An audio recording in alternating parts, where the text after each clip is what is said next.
Delight IAS पर आप सभी का एक बार फिर से बहुत बहुत स्वागत है। यूपीएससी का प्रीलिम्स एग्जामिनेशन 2023 अब ज्यादा दूर नहीं है ना। जब इसका नोटिफिकेशन आया था तब मैंने एक वीडियो बनाई थी, उस टाइम पे मैंने ब्रीफ में स्ट्रेटेजी को डिस्कस किया था, है ना। इस बार सीटें भी बड़ी हैं, आप लोगों के लिए बहुत अच्छी न्यूज है ये।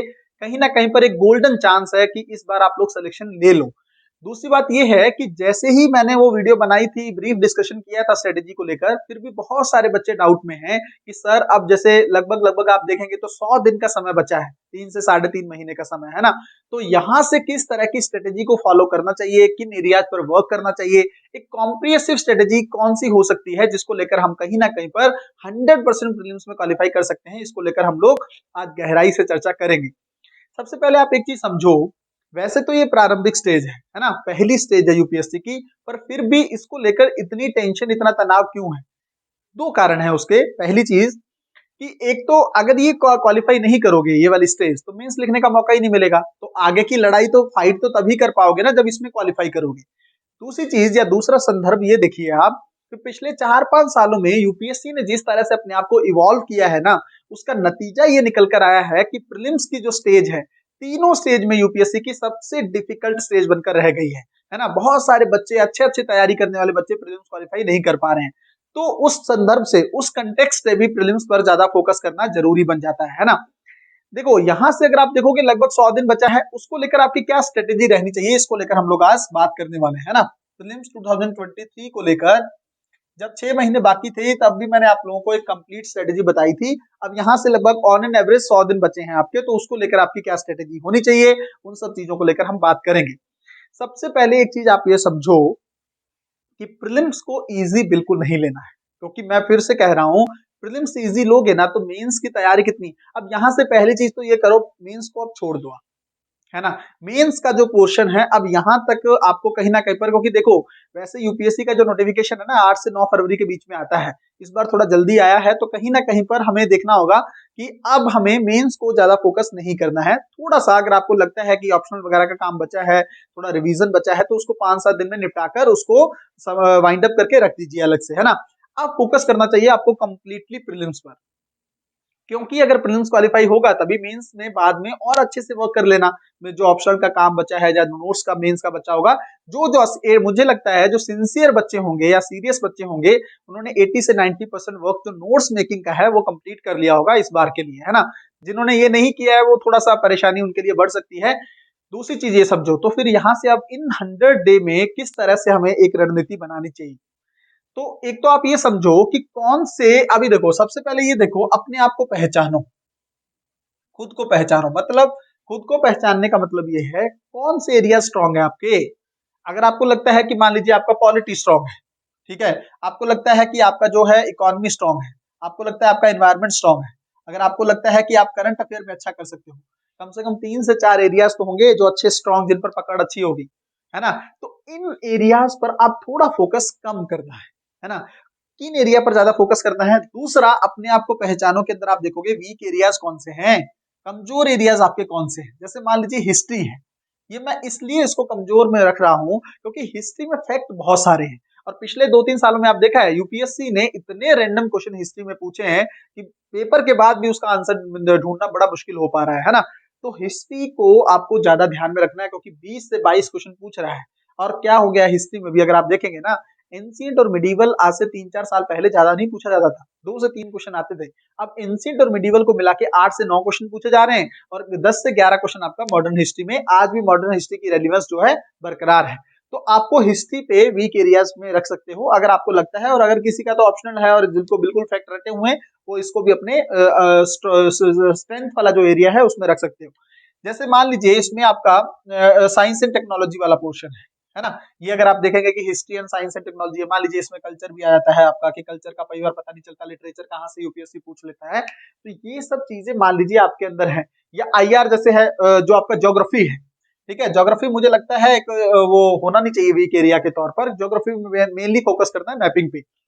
अब देखो ये मैं आपको जनरल बता रहा हूं कि आपको अपने अकॉर्डिंग देखना है कि मेरे वीक एरियाज कौन से हैं, है ना। तो अगर जो 4 से 5 आपके वीक एरियाज निकल कर आ रहे हैं ना, उन पर काम करना शुरू कर दीजिए। उन पर काम करना ज्यादा जरूरी है, क्योंकि उनको लेकर एक तो पहले से डर है आपके मन में कि मेरे गलत होते हैं। अच्छा, इस चीज को जज कहां से करोगे कि आपका कौन सा एरिया वीक है? कुछ लोगों ने तो पेपर दिया होगा पहले भी, 1-2 साल में तैयारी कर रहे होंगे, कुछ मान लीजिए किसी का फर्स्ट अटेम्प्ट है, तो आप क्या करो, टेस्ट सीरीज उठाओ, है ना, किसी भी एक मतलब इंस्टीट्यूट की टेस्ट सीरीज उठाओ, उसमें टेस्ट लगाकर देखो और चेक करो, एक एक दो दो सब्जेक्टिव टेस्ट लगाओ और देखो किसमें अच्छा स्कोर आ रहा है। अगर तो अच्छा स्कोर आ रहा है, मान लीजिए पॉलिटी में आपका मान लीजिए अच्छा स्कोर आता है, तो आपकी स्ट्रेंथ हो गई, है ना। अगर किसी में परफॉर्मेंस बुरा है और आता हुआ कंटेंट भी आप गलत कर रहे हो, इसका मतलब वो आपका वीक एरिया है। अपने आप को जज करने का सबसे सिंपल और बेस्ट तरीका यही है। जैसे ही वो कर लोगे ना, फिर वीक एरियाज पर काम करना शुरू करो। अब जल्दी से मैं आपको सब्जेक्ट वाइज चीजें बता देता हूं कि किन एरियाज पर आपको फोकस करना चाहिए ओवरऑल। देखो, यूपीएससी में जैसे पॉलिटी है, एक एक चीज की देख लेते हैं जल्दी से। पॉलिटी है ऐसे, है ना, पॉलिटी में अगर आप देखेंगे तो लगभग यूपीएससी पिछले साल 13 क्वेश्चन पूछा है, हालांकि 15-16 क्वेश्चन का एवरेज रह रहा है ना। ये आपका बेस्ट होना चाहिए, इस पर आपके मैक्सिमम क्वेश्चन सही होने चाहिए, है ना।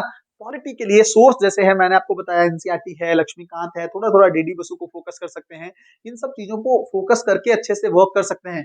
पॉलिटी के अंदर किस तरह से आप लोग डीप वर्क कर सकते हो, अगर मान लीजिए किसी बच्चे को अभी भी 3 से 4 महीनों के लिए मेंटोरशिप प्रोग्राम ज्वाइन करना हो, तो आप कर सकते हो। जो बच्चे कर रहे हैं उनको पता है किस तरह से इसके अंदर मैं वर्क करा रहा हूँ, प्रीलिम्स हो जाते हैं इसको लेकर। लेकिन फिर भी जो लोग नहीं कर रहे हैं वो समझिए, क्वालिटी आपका स्ट्रेंथ हो गया, इसको लेकर अच्छे से वर्क करना है। 90% से ज्यादा एक्यूरेसी रेट आपकी यहाँ पर होनी चाहिए।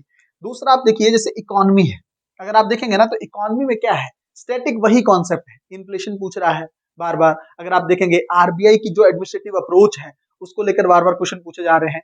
बैंकिंग की जो रेट्स हैं, सीआरआर क्या है, अगर बढ़ती है कम होती है, इसको लेकर क्या फायदे हैं क्या नुकसान है, ये सब चीजें ही तो इकोनॉमी में पूछ रहा है, स्टैटिक प्लस करंट अफेयर। और वही एरिया ज्यादा है, जैसे आप एफडीआई को देखिए, हर बार क्वेश्चन है, एफआईआई को देखिए, हर बार क्वेश्चन है। अभी जैसे स्टॉक मार्केट में बड़ा उतार चढ़ाव हो रहा है, अडानी वाला मुद्दा चल रहा है, तो इन सब चीजों को लेकर ना यूपीएससी का ज्यादा फोकस रहता है। मुझे लगता है इकोनॉमी में भी अगर आप अच्छे से वर्क करें ना, तो यहाँ पर भी आप लोग 90% की एक्यूरेसी रेट प्राप्त कर सकते हैं, है ना। दूसरा यहाँ पर आ गया ये, अब जैसे एनवायरमेंट है, अब क्यों मैं इसको रख रहा हूँ, क्योंकि लगभग 25 क्वेश्चन पूछ रहा है यूपीएससी, है ना, इन्वायरमेंट में मिला के। इवन ज्योग्राफी भी अगर इसमें ऐड कर दोगे तो 27-28 तक चला जाता है क्वेश्चन।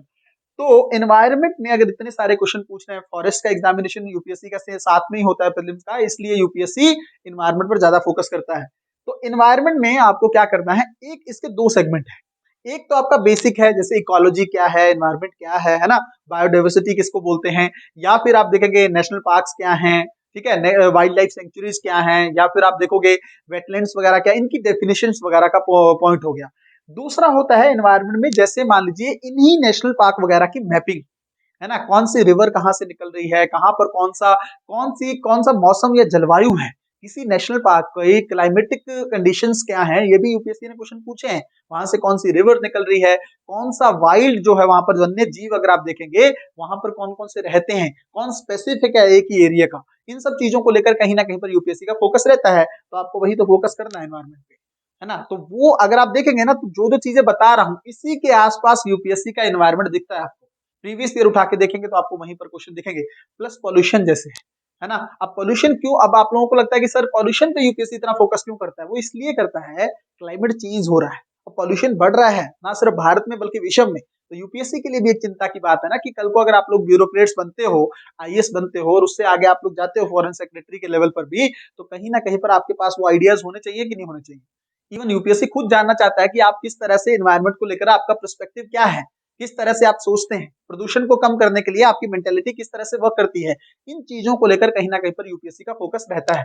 उसके बाद आप आ जाइए, जैसे मान लीजिए ज्योग्राफी की हम लोग बात कर रहे हैं। ज्योग्राफी आप देखिए 3 से 4 क्वेश्चन या 5 क्वेश्चन फिजिकल ज्योग्राफी में पूछ रहा है ना, बाकी 3 से 4 क्वेश्चन फिक्स है मैपिंग के। ओवरऑल 7 क्वेश्चन है मान लीजिए, उसमें 2-3 question physical geography, 4-5 question mapping के हैं। तो इसको अच्छे से कर लो ना मैपिंग को, कौन से इंपॉर्टेंट प्लेसेस हैं। हालांकि करंट अफेयर जो 36 महीने का चल रहा है उसमें लास्ट में मैपिंग का एक दो वीडियो आएंगे, जिससे आपके ओवरऑल लोकेशन कवर हो जाएंगे। बट खुद से भी तो थोड़ा वर्क करो, अभी से मैपिंग पे वर्क करना शुरू कर दो। मेंटोरशिप प्रोग्राम में बच्चों को साथ साथ मैपिंग भी करवा रहा हूँ, ठीक है। तो ये सब चीजें हैं।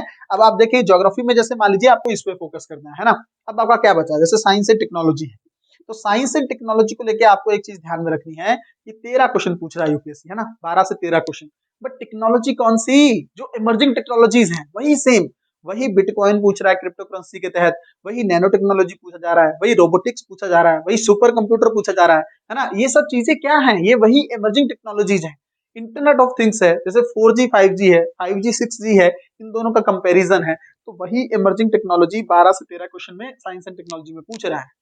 ठीक है, अब डी नहीं होता है इसका हर क्वेश्चन का आंसर। पिछले 2 सालों में यूपीएससी ने दिखा दिया है, 4-5 क्वेश्चन जो है डी आंसर नहीं है उनका। तो अब जो बच्चे तुक्के लगाते थे साइंस एंड टेक्नोलॉजी में कि डी है, ऑल ऑफ दी अबव है, ऑल ऑफ दी अबव, वो ऐसा कुछ नहीं है सीन। अब पढ़ना पड़ेगा इसको भी अच्छे से। ठीक है, साथ में जैसे करंट अफेयर है।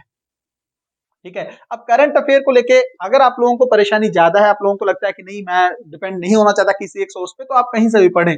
वरना 36 महीने की करंट अफेयर की जो सीरीज चल रही है, धीरे धीरे करके उसमें वीडियोस आ रही हैं, 14-15 वीडियोस आ चुकी हैं। आने वाले टाइम में उसमें मान लीजिए ओवरऑल 30 से 35 वीडियो या 40 वीडियो आती हैं।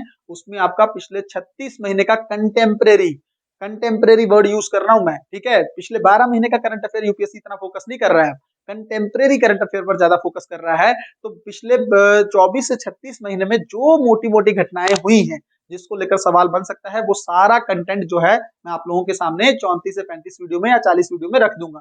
इससे बेस्ट आपको और क्या चाहिए। तो करंट अफेयर की आपकी टेंशन वहां से खत्म हो जाएगी, है ना। तो ये ओवरऑल आप देखिए। अब देखो हिस्ट्री की बात देख लो, है ना। बच्चों को लेकर एक द्वंद रहता है कि सर हिस्ट्री को कैसे प्रिपेयर करें। देखो हिस्ट्री में फैक्चुअल चीजें हैं। अब आप एंशिएंट मिडिवल को छोड़ नहीं सकते हो, है ना। न्यू एनसीईआरटी हिस्ट्री की उस पर ज्यादा फोकस करना है। पिछले 2-3 सालों में ज्यादा सवाल पूछे हैं यूपीएससी ने न्यू एनसीईआरटी जो है हिस्ट्री की, है ना। उसमें वर्ल्ड हिस्ट्री वाला पोर्शन आप लोग छोड़ दीजिएगा, बाकी सेगमेंट पर आपको फोकस करना है।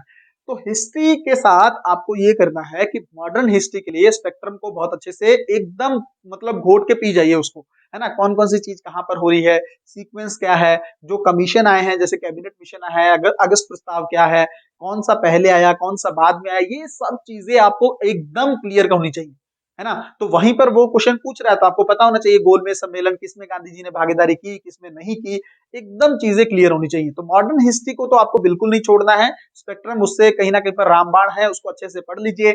एंशिएंट और मिडिवल के लिए देखो मुझे लगता है ओल्ड एनसीईआरटी और न्यू एनसीईआरटी दोनों पढ़नी चाहिए। ओल्ड एनसीईआरटी में जैसे प्राचीन भारत और वो जो है ना सतीश चंद्र वाली जो बुक्स हैं और विपिन चंद्र वाली जो बुक है, वो प्राचीन भारत, मध्यकालीन भारत, आधुनिक भारत, वो तीनों होनी चाहिए प्लस न्यू एनसीईआरटी। तो आपकी ओवरऑल हिस्ट्री जो है वहां से कवर हो जाएगी। बस ये होता है कि कोई उसको जज कर ले, है ना। कहीं ना कहीं पर उसमें से कौन कौन से क्वेश्चन बन सकते हैं वो तो कहीं ना कहीं पर कोई तो आपको गाइड करने वाला चाहिए। इसलिए बार बार हर बच्चे को कह रहा हूँ कि मेंटरशिप प्रोग्राम ज्वाइन कर लीजिए, आपको बहुत हेल्प मिल जाएगी इस चीज को लेकर, है ना। अगर आपका प्रीलिम्स कहीं ना कहीं पर रुक गया ना तो बाद में आप लोग बहुत पछताएंगे कि शायद ये चीजें पहले कर लेते। इसीलिए बार बार कह रहा हूं कि अगर यहाँ से भी 3 से 4 महीने के लिए आप ज्वाइन करना चाहते हो, आप मेंटरशिप प्रोग्राम ज्वाइन कर सकते हो। टू द पॉइंट एकदम आपको स्पेसिफिक कर दूंगा, पॉलिटी, हिस्ट्री, ज्योग्राफी, इकोनॉमी, हर एक चीज के लिए, है ना।